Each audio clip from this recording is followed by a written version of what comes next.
Bonjour à tous! Dans cette petite vidéo, nous allons discuter de la loi de la conservation de la masse, qui est un sujet que vous avez déjà abordé dans le passé.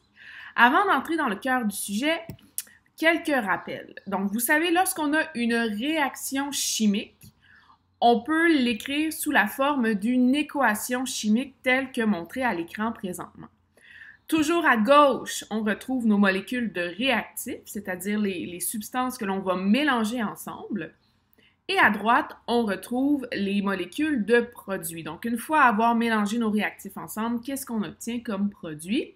Et la flèche ici nous indique qu'il y a eu une transformation chimique, donc qu'il y a eu réaction chimique. Ensuite, les gros chiffres que vous voyez placés devant les symboles chimiques des molécules, on les appelle les coefficients et ils nous indiquent combien de molécules on a fait réagir. Par exemple, ici, j'ai fait réagir 4 molécules de fer avec 3 molécules de O2 et ça m'a permis d'obtenir à la fin 2 molécules de Fe2O3. Finalement, on retrouve aussi des petits chiffres en indices à l'intérieur des molécules.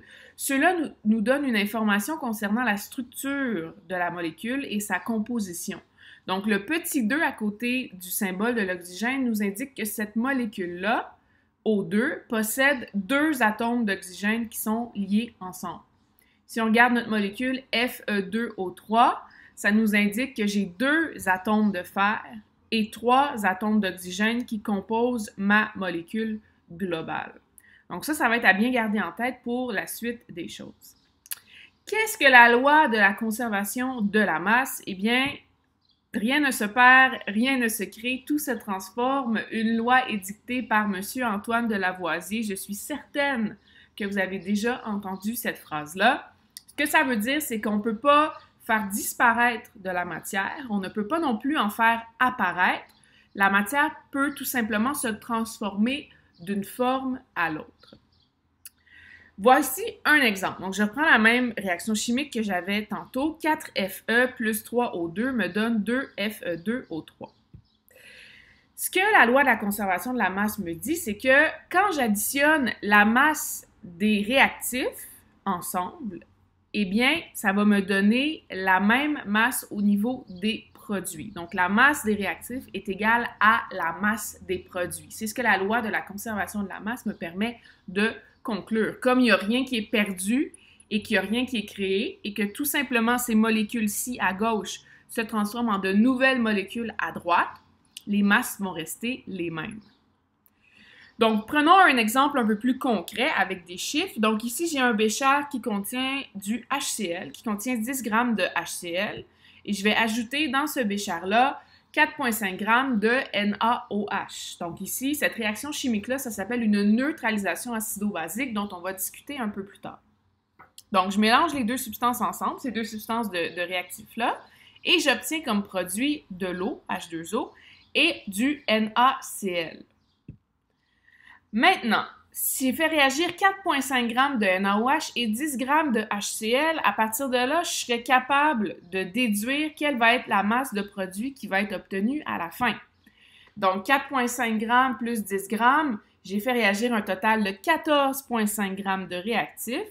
Et donc, à la toute fin, dans mon bécher, si j'allais le peser sur la balance, eh bien, je devrais obtenir aussi 14,5 g de molécules de produits. C'est la loi de la conservation de la masse. Allons-y avec un autre exemple que j'aimerais que vous fassiez. Prenez le temps de le lire, mettez la vidéo sur pause et essayez de le faire par vous-même. Donc, l'exemple est le suivant. Trouvez la masse de Na2CO3 qui réagit avec 72,922 g de HCl pour former 116,886 g de NaCl et 62,024 g de H2CO3. Petit truc, commencez par écrire l'équation de la réaction chimique. Allez-y. Alors, on regarde ça ensemble. Donc, j'ai commencé par écrire l'équation chimique de la réaction. Donc, du côté des réactifs, j'ai du Na2CO3 qui réagit avec du HCl. Et du côté des produits, j'ai du NaCl obtenu ainsi que du H2CO3 J'ai balancé mon équation chimique ici. On va en reparler un petit peu plus tard du balancement d'équations. Mais pour ce genre de problème-là, théoriquement, ce n'est pas nécessaire de le faire. Une fois que j'ai écrit mon équation chimique, je vais aller noter les données de mon problème sous les bonnes molécules.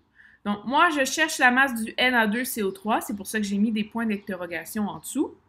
Je sais que j'ai 72,922 g de HCl, donc je l'ai mis en dessous. J'ai mis la masse du NaCl obtenue en dessous de la molécule et la masse du H2CO3 en dessous de la molécule. Ensuite, je vais faire une addition. Je sais que selon la loi de la conservation de la masse des réactifs doit être égale à la masse des produits. Donc, j'ai la masse de mes deux molécules de produits, je les additionne, j'obtiens 178,91 g. Et je sais que ça, c'est égal à mon inconnu, que je vais représenter par X, plus 72,922 g. Donc, les deux côtés de l'équation doivent être égaux. Et donc, par la suite, tout ce que j'ai à faire, c'est un petit peu d'algèbre. Donc, je vais faire 178,91 moins 72,922. Et ça va me donner ma réponse finale qui est 105,988 g.